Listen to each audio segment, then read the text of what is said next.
Hello viewers, আসসালামু আলাইকুম। প্রতিদিনের মতো আমি আজকে চলে এসেছি আপনাদের সামনে। আমি Touhidur Rahman Choyon, educational consultant from DG Edu pro Bangladesh.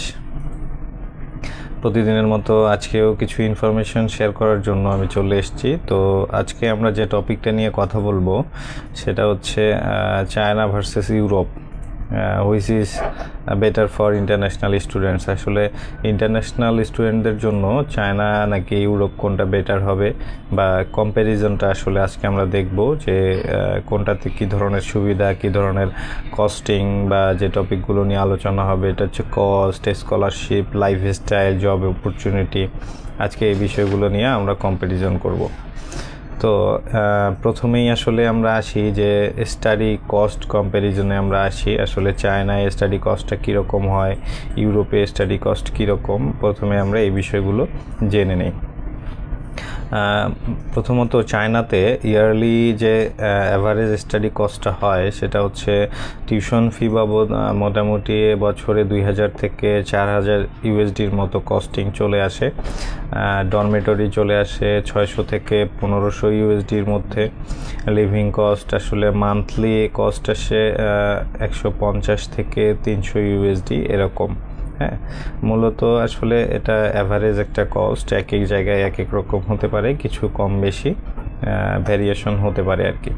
তো এর বিপরীতে যদি আমরা ইউরোপের কস্টিংটা হিসেব করি সেক্ষেত্রে দেখা যায় যে ইউরোপে আপনার স্টাডি কস্ট চলে আসে বছরে প্রায় 5000 থেকে 20000 ইউএসডি পর্যন্ত, যেটা ফার অনেক বেশি আর কি। তারপর যেটা আসে লিভিং কস্ট ইউরোপে, সেটা মোটামুটি 700 থেকে 1500 ইউএসডির মতো আসে মান্থলি। সো বুঝতেই পারছেন আসলে কস্টিংয়ের দিক থেকে চায়নার থেকে ইউরোপে অনেক বেশি কস্ট। এছাড়াও আরেকটা মোস্ট ইম্পর্টেন্ট বিষয় সেটা হচ্ছে চায়নাতে স্কলারশিপ খুবই কমন একটা বিষয়। হ্যাঁ, চায়নাতে ফুল ফান্ড স্কলারশিপও অনেক বেশি হয়ে থাকে। এর বিপরীতে যদি আমরা ইউরোপ বেস চিন্তা করি তাহলে ইউরোপে স্কলারশিপটা আসলেই লিমিটেড। হ্যাঁ, সব স্টুডেন্ট স্কলারশিপ পায় না, মোটামুটি most of the student self ফান্ডেই যায়, এবং যেসব স্টুডেন্ট স্কলারশিপে যায় সেটার হারও খুব বেশি না। এটা মূলত হতে পারে আপনার 20 to 25% হাইয়েস্ট এ ধরনের স্কলারশিপই পেয়ে থাকে স্টুডেন্টরা।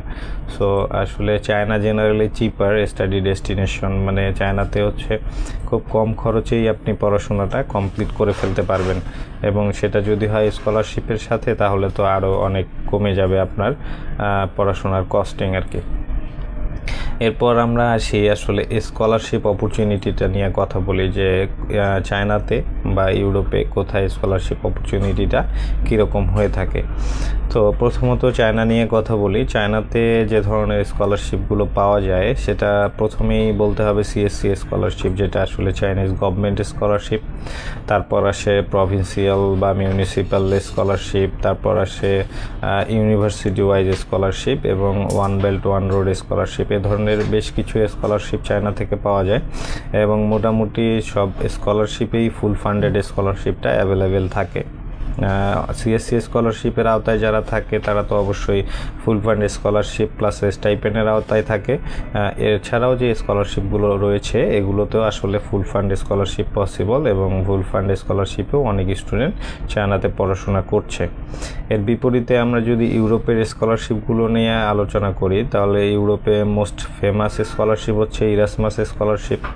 এরপর এখানে গভর্নমেন্ট স্কলারশিপ আছে এবং কিছু ইউনিভার্সিটি গ্রান্ট স্কলারশিপও থাকে। তবে এক্ষেত্রে স্কলারশিপের হার তো সীমিত পরিমাণে থাকে, সেটা আমি আপনাদেরকে বললামই পূর্বেই।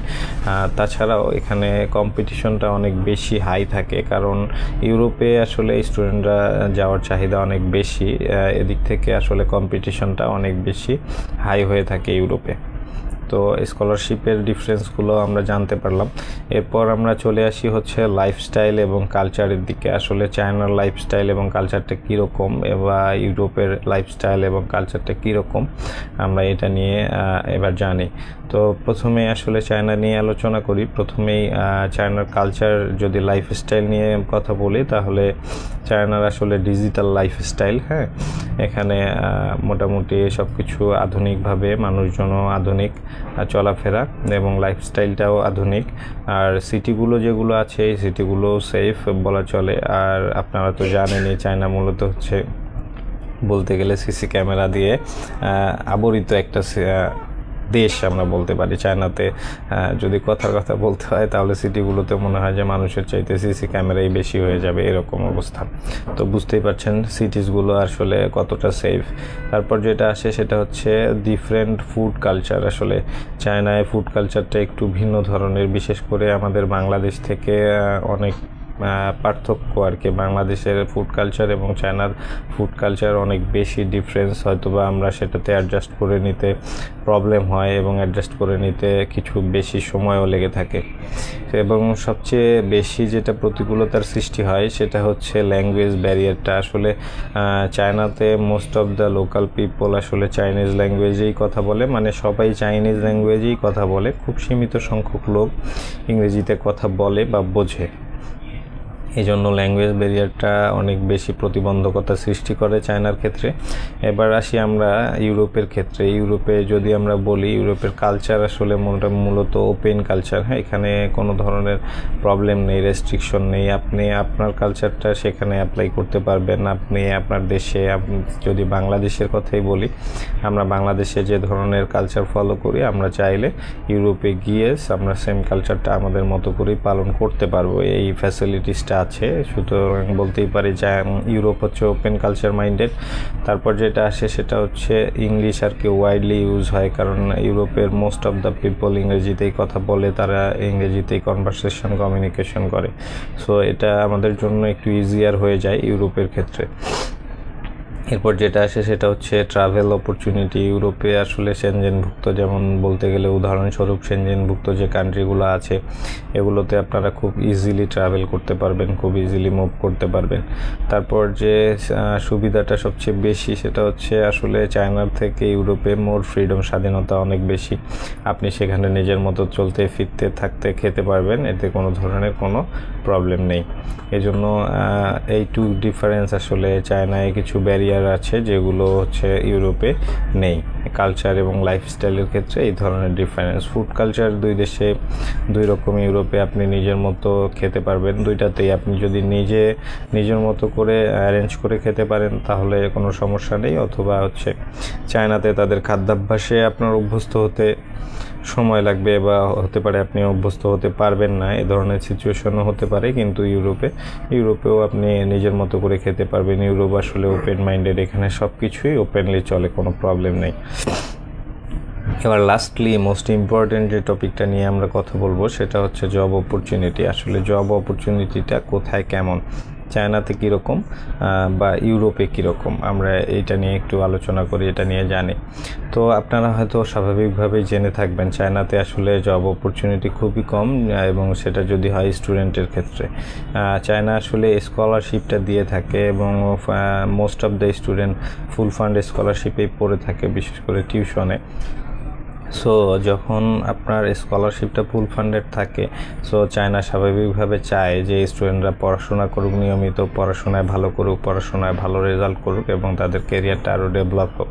সে কারণেই মূলত চায়না স্টুডেন্টদেরকে পার্ট টাইম জব অপরচুনিটিটা লিমিটেড রেখেছে। হ্যাঁ, আমি জব করা যায় না যে ধরুন এটা বলবো না, আসলেই জব করা পসিবল হয়, অনেক স্টুডেন্ট করে থাকে। এতে কিছু রুলস অ্যান্ড রেগুলেশন মেনটেন করতে হয়।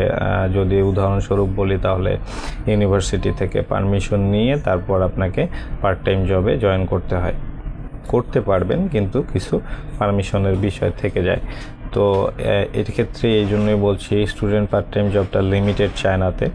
তবে যে বিষয়গুলো ওপেন আছে যেখান থেকে আপনি ইনকাম করতে পারবেন সেগুলো হচ্ছে আপনি টিচিং প্রফেশন থেকে ইনকাম করতে পারবেন, লাইক আপনি টিউশন করাতে পারবেন। চায়নায় টিউশন ভ্যালুটা অনেক বেশি। হ্যাঁ, টিউশনের মোটামুটি ভালো ডিমান্ড আছে, আপনি টিচিং করতে পারবেন।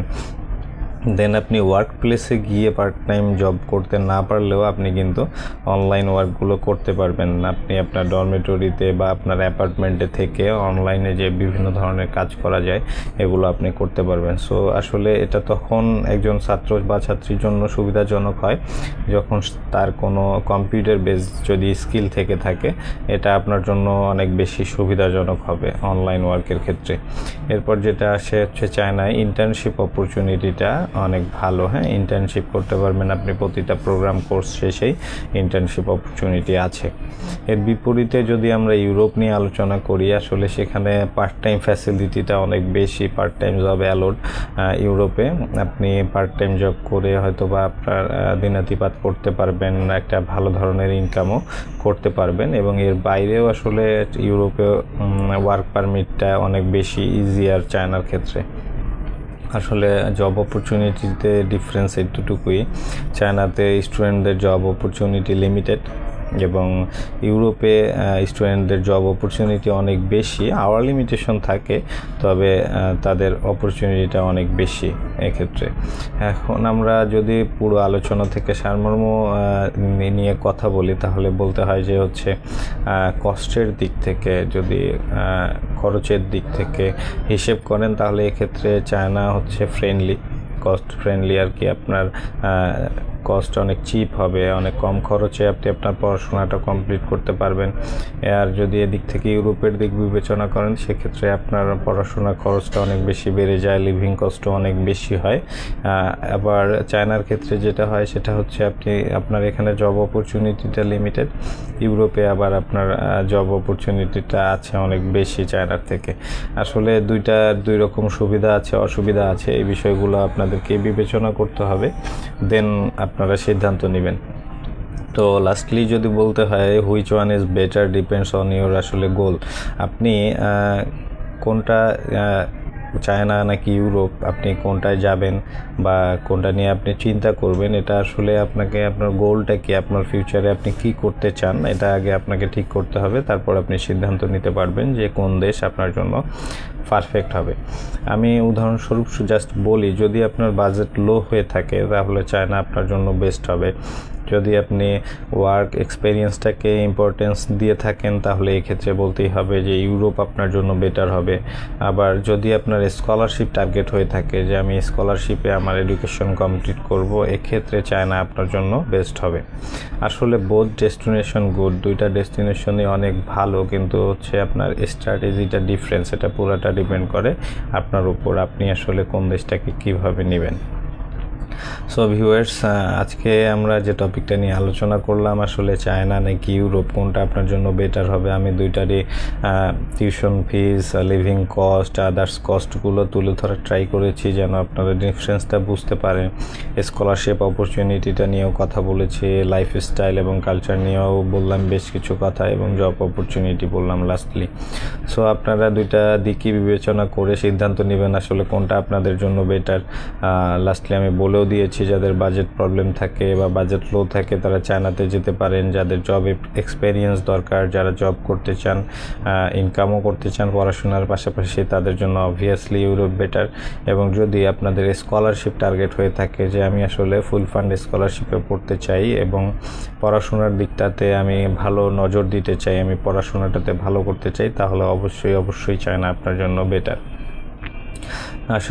সো ভিউয়ার্স, আশা করি বুঝতে পেরেছেন আজকে যে টপিকটা নিয়ে আমরা আলোচনা করলাম। তারপরও যদি আজকে টপিক নিয়ে আপনাদের কোনো প্রশ্ন থেকে থাকে তাহলে অবশ্যই কমেন্ট বক্সে জানাবেন, অথবা সরাসরি আমাদের ডিজিএডু প্রো বাংলাদেশ পেজে মেসেজ করতে পারেন। আমাদের অভিজ্ঞ কনসালটেন্টরা আপনাদেরকে অথেন্টিক ইনফরমেশন দিয়ে যথেষ্ট সহায়তা করার চেষ্টা করবেন।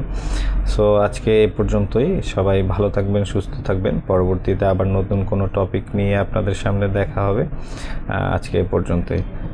আসসালামু আলাইকুম, আল্লাহ হাফেজ।